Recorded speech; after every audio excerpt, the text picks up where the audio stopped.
이 시간 하나님께서 우리에게 주시는 말씀은 이사야 14장입니다. 드라마 성경으로 함께 묵상하겠습니다.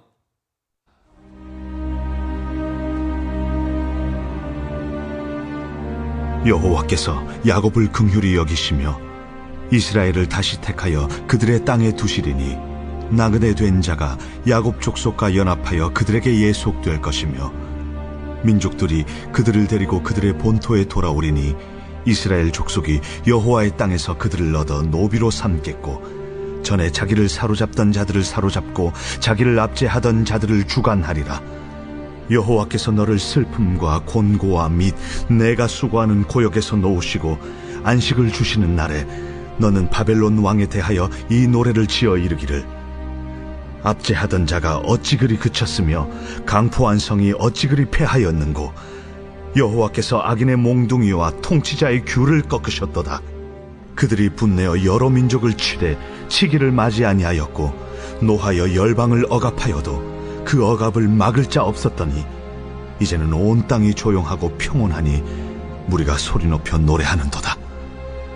향나무와 레바논의 백향목도 너로 말미암아 기뻐하여 이르기를 내가 넘어져 있은즉 올라와서 우리를 베어버릴 자 없다 하는도다.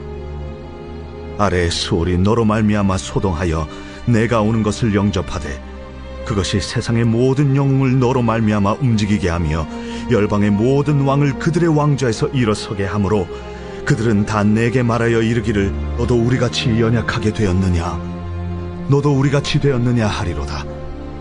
내 영화가 수월에 떨어졌으며 내 비파 소리까지로다. 구더기가 내 아래 깔림이여 지렁이가 너를 덮었도다. 너 아침의 아들 계명성이여 어찌 그리 하늘에서 떨어졌으며 너 열국을 엎은 자여 어찌 그리 땅에 찍혔는고.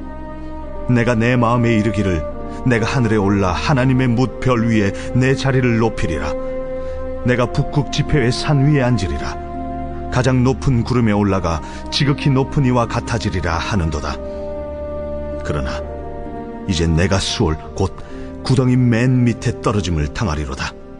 너를 보는 이가 주목하여 너를 자세히 살펴보며 말하기를 이 사람이 땅을 진동시키며 열국을 놀라게 하며 세계를 황무하게 하며 성읍을 파괴하며 그에게 사로잡힌 자들을 집으로 놓아 보내지 아니하던 자가 아니냐 하리로다.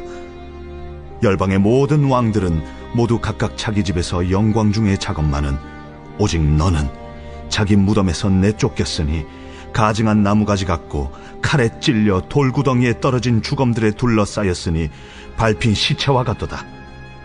내가 내 땅을 망하게 하였고 내 백성을 죽였으므로 그들과 함께 안장되지 못하나니 악을 행하는 자들의 후손은 영원히 이름이 불려지지 아니하리로다 할지니라. 너희는 그들의 조상들의 죄악으로 말미암아 그의 자손 도륙하기를 준비하여 그들이 일어나 땅을 차지하여 성읍들로 세상을 가득하게 하지 못하게 하라. 만군의 여호와께서 말씀하시되 내가 일어나 그들을 쳐서 이름과 남은 자와 아들과 후손을 바벨론에서 끊으리라. 나 여호와의 말이니라. 내가 또 그것이 고슴도치의 구릴과 물 웅덩이가 되게 하고 또 멸망의 빗자루로 청소하리라. 나 만군의 여호와의 말이니라. 만군의 여호와께서 맹세하여 이르시되 내가 생각한 것이 반드시 되며 내가 경영한 것을 반드시 이루리라. 내가 앗수르를 나의 땅에서 파하며 나의 산에서 그것을 짓밟으리니 그때 그의 멍에가 이스라엘에게서 떠나고 그의 짐이 그들의 어깨에서 벗어질 것이라. 이것이 온 세계를 향하여 정한 경영이며 이것이 열방을 향하여 편소리라. 만군의 여호와께서 경영하셨은즉 누가 능히 그것을 패하며 그의 손을 펴섰은즉 누가 능히 그것을 돌이키랴. 아하스 왕이 죽던 해에 이 경고가 임하니라. 블레셋 온 땅이여 너를 치던 막대기가 부러졌다고 기뻐하지 말라. 뱀의 뿌리에서는 독사가 나겠고 그의 열매는 날아다니는 불뱀이 되리라. 가난한 자의 장자는 먹겠고 궁핍한 자는 평안히 누우려니와 내가 내 뿌리를 기근으로 죽일 것이요 내게 남은 자는 살육을 당하리라. 성문이여 슬피 울지어다. 성읍이여 부르짖을지어다. 너 블레셋이여 다 소멸되리로다. 대저 연기가 북방에서 오는데 그 대열에서 벗어난 자가 없느니라. 그 나라 사신들에게 어떻게 대답하겠느냐? 여호와께서 시온을 세우셨으니 그의 백성의 공고한 자들이 그 안에서 피난하리라 할 것이니라. 아멘. 오늘도 주 앞에 나온 우리 모든 성도님들을 환영하고 축복합니다. 오늘 말씀의 제목은 이스라엘을 다시 택하여, 이스라엘을 다시 택하여 라고 정해보았습니다. 이 제목만 봐도 하나님의 그런 마음이 느껴지시지 않으신가요? 이스라엘을 다시 택하여, 우리 성도님들을 다시 택하여. 하나님의 심판으로 멸망한 듯 보였던 이스라엘을 하나님께서는 다시 택하셨습니다. 1절 한번 보겠습니다. 여호와께서 야곱을 긍휼히 여기시며 이스라엘을 다시 택하여 그들의 땅에 두시리니 나그네 된 자가 야곱 족속과 연합하여 그들에게 예속될 것이며. 이스라엘 백성들을 다시 택하여 그들의 땅에 두신다고 말씀하고 있습니다. 그들의 땅이 무엇이죠? 이방 나라에게 빼앗겼던, 침략당하였던 그들의 나라이며, 그래서 그 땅을 되찾는다는 그런 회복의 말씀입니다. 이어서 2절 3절 보겠습니다. 민족들이 그들을 데리고 그들의 본토에 돌아오리니 이스라엘 족속이 여호와의 땅에서 그들을 얻어 노비로 삼겠고 전에 자기를 사로잡던 자들을 사로잡고 자기를 압제하던 자들을 주관하리라. 여호와께서 너를 슬픔과 곤고와 및 내가 수고하는 고역에서 놓으시고 안식을 주시는 날에 그들의 본토에 돌아온다고 말씀합니다. 우리가 지방으로 여행을 가거나 해외로 여행을 가거나 하면 굉장히 설레지만 그래도 집만큼 좋은 곳은 없죠. 저도 예전에 군대에 있을 때 이제 행군을 많이 하잖아요. 행군을 많이 하는데 기본 나갔다 오면 4박 5일 이렇게 나갔다 오는데 돌아오는 그날이 얼마나 행복한지. 저도 이제 구막사를 살았기 때문에 굉장히 허름한 곳이었습니다. 그런데 처음에 입대했을 때는 이런 데서 어떻게 살까 했는데 행군 갔다 돌아오면 거기가 천국이었습니다. 이제 이스라엘 백성들이 잃어버렸던 고국의 땅을 회복합니다. 그리고 고통과 고난 속에서 벗어나 안식을 누린다고 합니다. 이 고국으로 돌아가는 행복이 얼마나 클까요? 그렇게 생각해 보시길 바랍니다. 그리고 3절 마지막에 보시면 안식을 주시는 날에, 안식을 주시는 것뿐만 아니라 그때에 동시에 무언가 일어남을 말씀하고 있습니다. 4절 5절에 보면 너는 바벨론 왕에 대하여 이 노래를 지어 이르기를 압제하던 자가 어찌 그리 그쳤으며 강포한 성이 어찌 그리 폐하였는고 여호와께서 악인의 몽둥이와 통치자의 귀를 꺾으셨도다. 그렇게 하나님의 백성들을 괴롭혔던 이방 나라들 중에 바벨론에 대해서 이야기를 하시며 이스라엘에게 안식을 주시는 그 날에 그 왕과 제국과 모든 왕권이 폐하여짐을 말씀합니다. 안식을 주시는 날에 그들도 패한다라고 말씀합니다. 바벨론은 강력한 세계적인 그런 제국이었습니다. 그 제국을 이기는 나라는 없었습니다. 6절에서도 그들이 분내어 여러 민족을 치되 찌개를 맞지 아니하였고 노하여 열방을 억압하여도 그 억압을 막을 자 없었더니 라고 말하면서 막강한 권력과 힘을 가진 나라로 표현하고 있습니다. 하지만 그랬던 그 나라도 하나님께서 하나님의 사랑하는 백성들에게 안식을 주시는 날 이 모든 것을 꺾으신다고 말씀합니다. 이것이 바로 하나님께서 이스라엘 백성들에게 주시는 최고의 회복과 최고의 안식이 아닌가 싶습니다. 이 범죄를 당한 피해자가 있다 하더라도 이게 그 가해자가 법정에 서는 중인데 불구속 기소가 되었다고 생각해 봅시다. 그럼 그 피해자가 아무리 재판을 받는 그 가해자가 그런 상황이더라도 얼마나 두렵고 얼마나 무서울까요? 그런 사건들이 많이 일어났잖아요, 최근에도. 이처럼 지금 이스라엘 백성들도 회복이 되더라도 안식이 주어져도 주변 힘센 나라들이 계속 그들을 호시탐탐 노린다면 얼마나 불안하고 무서웠을까요? 하지만 지금 한때 막강한 힘을 보여주었던 바벨론이 멸망의 길로 가고 있습니다. 이것이 바로 하나님께서 이스라엘 백성들에게 주시는 최고의 회복과 최고의 안식입니다. 이스라엘 백성들은 그 기쁨을 8절로 표현하고 있습니다. 향나무와 레바논의 백향목도 너로 말미암아 기뻐하여 이르기를 내가 넘어져 있은즉 올라와서 우리를 베어버릴 자 없다 하는도다. 하나님의 공의는 죄악의 길을 걷는다면 택한 백성 이스라엘이라도 심판을 받게 하시며 돌이키는 자에게는 반드시 회복과 안식을 주십니다. 지금 돌이킨 이스라엘 백성들이 그 회복과 안식을 누릴 수 있다라는 거죠. 반대로 심판의 도구가 되라고 주신 힘을 온전히 사용하지 못하면 바벨론이라도 역시 하나님의 공의로 심판을 받게 됩니다. 무엇보다 바벨론 또한 심판을 받게 된 이유가 있었는데 바로 교만함이었습니다. 12절부터 14절을 보겠습니다. 너 아침의 아들 계명성이여 어찌 그리 하늘에서 떨어졌으며 너 열국을 엎은 자여 어찌 그리 땅에 찍혔는고 내가 내 마음에 이르기를 내가 하늘에 올라 하나님의 뭇별 위에 내 자리를 높이리라 내가 북극 지폐의 산 위에 앉으리라 가장 높은 구름에 올라가 지극히 높은 자와 같아지리라 하는도다. 세상을 두려움에 떨게 했던 바벨론이 이제는 죽은 자들 가운데서도 그 자리를 차지할 수 없게 됩니다. 이제는 모두의 비웃음거리가 되고 있는데 그 이유를 그들이 하나님의 자리를 탐했기 때문이라고 성경은 말하고 있습니다. 12절에서 아침의 아들 계명성처럼 그 계명성은 동트는 아침, 사람의 눈으로 볼 수 있는 별들 중 가장 밝게 빛나는 금성을 의미합니다. 이는 바벨론의 화려한 모습을 의미하고 있는데 그러한 높은 위치에 있었던 그들이 자신의 모습에 취하여 자신도 하나님처럼 되지 못할 게 뭐가 있느냐라는 이런 교만함 때문에 무너지게 된 것입니다. 또 15절 말씀처럼 그러나 이제 내가 스올 곧 구덩이 맨 밑에 떨어짐을 당하리로다. 결국 그런 교만함 때문에 스올 가장 밑바닥에 떨어지고 있습니다. 그리고 밟힌 시체와 같다고까지 이야기하고 있습니다. 그렇게 강대한 제국을 지금 아주 비참한 모습으로 이야기하고 있습니다.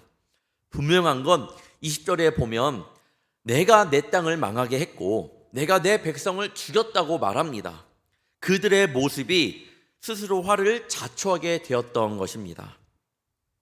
우리 성도님들도 마음 가운데 교만함이 있다면 버려야 합니다. 그리고 사랑하는 자녀들에게도 교만하지 말라고 분명히 말할 줄 알아야 합니다. 자녀의 나이와 상관없습니다. 부모된 도리가 바로 그렇다라는 거예요. 그 사명이 우리 자녀들을 하나님의 길로 잘 이끄는 것이 아닌가 싶습니다. 21절부터 23절을 보시면 여호와께서 직접 바벨론을 멸하시겠다고 하시면서 22절 23절에 여호와께서 말씀하시되 나 여호와의 말이니라 나 만군의 여호와의 말이니라 라고 말씀하고 있습니다. 교만의 무서움을 아셨나요? 23절에는 여호와의 하나님께서 멸망의 빗자루로 청소하겠다고까지 말씀합니다. 나 여호와의 말이니라 나 여호와의 말이니라. 교만이란 무조건 세상 안에서 울줄거리고 하는 것이 교만이 아닙니다. 이제 하나님 도움 필요 없다고 이야기하는 것도 교만이고요. 그렇게 생각하는 것도 교만이고 주님 이제 이 정도는 됐습니다. 이제부터는 제가 하면 됩니다 라고 하는 것도 교만입니다. 내가 어떤 문제를 놓고 기도할 때에 하나님을 의지하지 못하는 것도 교만입니다. 기도에 확신이 없습니다. 기도해도 두려움이 우리를 사로잡습니다. 그것도 교만한 거예요. 왜? 하나님을 의지하지 못한 모습이기 때문에.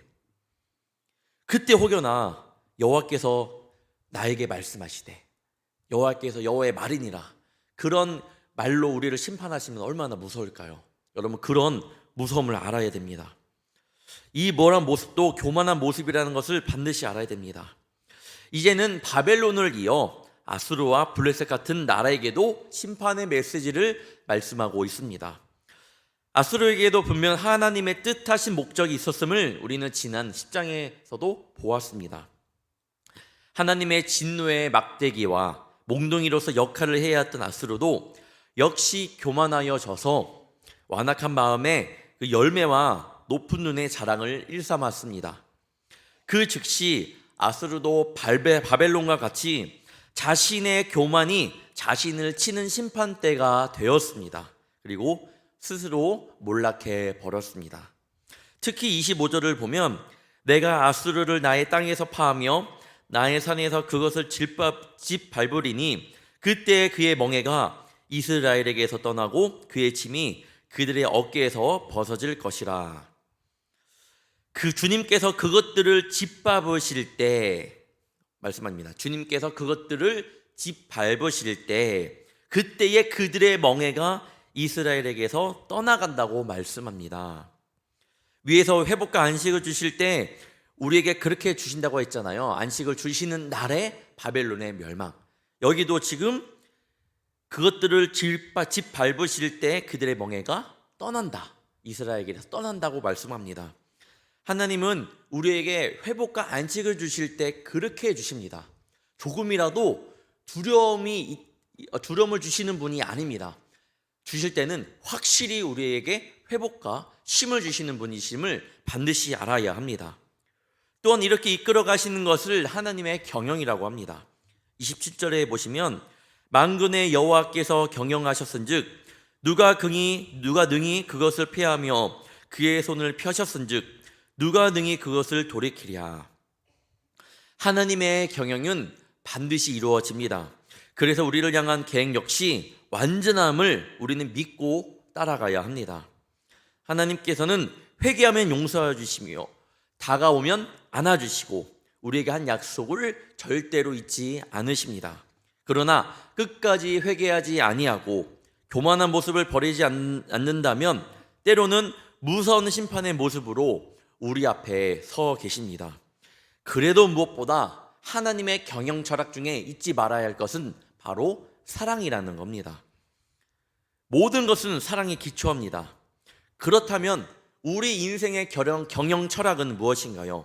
잠언 16장 1절에 잘 말씀해주고 있는데 마음의 경영은 사람에게 있어도 말의 응답은 여호와께로부터 나오느니라. 그리고 3절을 보시면 너의 행사를 여호와께 맡기라. 그리하면 내가 경영하는 것이 이루어지리라. 우리의 경영 철학은 바로 주님께 맡기는 겁니다. 주님은 우리에게 사랑을 베풀어 주시고 우리는 단지 주님께 맡기면 됩니다. 왜냐하면 모든 것이 우리 주님께로부터 나오기 때문입니다. 자기 백성을 책임지시는 하나님의 경영 철학을 신뢰함으로 우리의 마음을 주님께 맡기는 저와 여러분이 되기를 축원합니다. 블레셋은 자신들을 치던 아수르나 바벨론의 멸망을 바라보며 기뻐했습니다. 하지만 그들과 같이 교만한 블레셋은 하나님의 심판을 피해갈 수 없었습니다. 29절부터 30절입니다. 블레셋 온 땅이여 너를 치던 막대기가 부러졌다고 기뻐하지 말라. 뱀의 뿌리에서는 독사가 나겠고 그의 열매는 날아다니는 불뱀이 되리라. 가난한 자의 장자는 먹겠고 궁핍한 자는 평안히 누우려니와 내가 내 뿌리를 기근으로 죽일 것이요 내가 남은 자는 살육을 당하리라.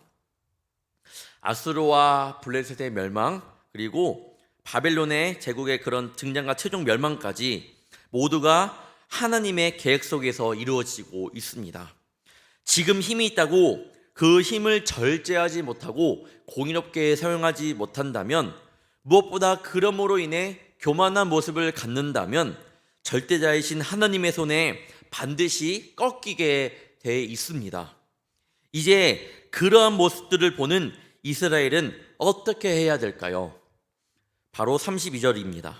그 나라 사신들에게 어떻게 대답하겠느냐? 여호와께서 시온을 세우셨으니 그의 백성의 공고한 자들이 그 안에서 피난하리라 할 것이니라. 이제 하나님의 그늘 보호 아래 피난해야 합니다. 알았습니다. 교만함이 무섭구나. 하나님께서는 공의에 심판하시는 하나님이시구나. 이제 알았더라면 그의 보호 아래 피난해야 합니다. 비가 내리면 우산을 잡고 그 우산으로 들어가듯이 이제 하나님을 찾았다라면 그런 심판을 보았더라면 하나님의 그늘 아래로 들어가야 합니다. 바벨론 아수르 블레셋을 향한 하나님의 심판 메시지를 보면서 또한 이스라엘의 회복의 메시지를 보면서 어떠한 마음이 드시나요? 이방 나라들 그럴 줄 알았어, 역시 우리 하나님이 최고야 라고까지 생각하지 마시고 내 안에도 그러한 교만함이 있다면 반드시 버리셔야 합니다. 남을 무시하는 마음들, 내 힘만 믿는 그러한 마음들, 그 외에 다른 죄악들의 길에 서 있다면 반드시 돌아서기를 바랍니다. 그 하나님의 간절한 외침을 외면하지 않기를 축원합니다. 그리고 우리 하나님만이 모든 문제에, 모든 일에, 모든 상황에 피난처가 되심을 알고 주님 가운데 피난하는 저와 여러분이 되기를 바랍니다. 목요일부터 민족 고유의 명절인 추석이 시작됩니다. 가족들과 오순도순 이야기하시면서 행복한 시간 보내시길 바라며 주님 안에서 행복한 추석 되며 내가 더 배려하고 내가 더 나서서 일하며 그리스도인의 모습을 잃지 않으시길 바랍니다. 그리고 때로는 그 가운데에 사탄막이 틈타지 않도록 우리 여러분의 모든 가정이 하나님의 그늘 아래로 들어가시기를 주님의 이름으로 축원합니다. 기도하겠습니다. 사랑의 주님, 교만한 모습으로 인하여 심판받는 이들의 모습을 보면서 또한 그 속에서 이스라엘 백성들에게는 회복과 안식을 주시는 모습을 보게 됩니다. 사랑의 하나님이시지만 또한 공의의 하나님이시기에 우리 또한 주님의 곁에서 교만하지 않도록 이끌어 주시며 하나님의 심판을 받는 자녀가 아닌 하나님의 그늘 아래에서 회복과 안식을 누리는 주의 자녀가 되게 하여 주시옵소서. 더 나아가 바라옵기는 세상이 참으로 험하여 피난처가 없는 이 시대에 오늘날 우리 불꽃교회가 많은 이들의 피난처가 되게 하시고 하나님과 세상의 다리가 됨으로써 주의 사명을 잘 감당하게 하여 주시옵소서. 주님께서 우리를 사랑하심을 절대로 잊지 않으며 그 사랑을 의지하며 늘 굳건한 믿음을 가지고 살아가게 하옵시며 또한 주님을 믿는 것과 아는 일에 더욱 성숙해져가는 그리스도인들이 되게 하여 주시옵소서. 오늘 주님 앞에 성경금과 1천문제 헌금과 요셉의 창검을 헌금을 드렸습니다. 예물을 드린 손길들을 기억하여 주사 늘 예물을 드릴 때에 기쁨이 넘쳐나게 하시며 나의 모든 것 주인 되시는 주님을 날마다 고백하며 그 안에서 주의 사랑을 더 깊이 누리는 복된 경험을 하게 하여 주시옵소서. 적혀있는 기도 제목마다 드릴 때의 그 마음마다 주께서 안위하여 주시고 축복하여 주사 마음의 소원이 이루어지어 하나님께 더욱더 큰 영광을 올리게 하여 주시옵소서. 오늘도 주님께서 나에게 허락하신 그 삶의 자리로 나아갑니다. 그 속에서 우리는 늘 그리스도임을 잊지 않게 하시며 조금 피해보는 상황이더라도 이해할 수 있는 마음을 주시고 자존심 상하는 일이 있더라도 주님의 마음을 바라보게 하시어 세상과 같은 모습이 아닌 주님의 자녀로 거룩하고 구별된 자로 살아가게 하여 주시옵소서. 오히려 그 모든 순간마다 주님 때문에 내가 살아있음을 느끼고 기쁨을 누리게 하여 주시옵소서. 언제나 우리와 함께 하실 줄 믿사오며 또한 우리 사랑하는 가정을 지켜주실 줄 믿사오며 사랑이 많으신 예수님의 이름으로 간절히 기도옵나이다. 아멘.